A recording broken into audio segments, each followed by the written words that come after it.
और एक शेर ये अच्छा है, जो याद है, हम समझ गए, हम समझ गए। नहीं पर्चा ही भूल गए हैं जब। पढ़िएगा तो याद आता जाएगा। नहीं जहाँ तक याद आवे सुनाइए आप।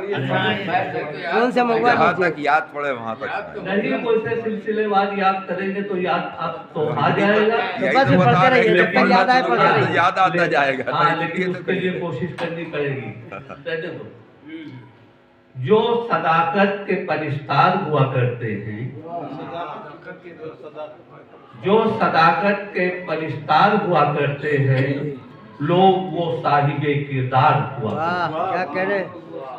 और खोट नीयत में नहीं जिनके जरा भी होती, खोट नीयत में नहीं जिनकी जरा भी होती, लफ्ज उनके ही असरदार हुआ करते। वाह, क्या कह रहे? शुक्रिया। अरे वाह, इतने असरदार।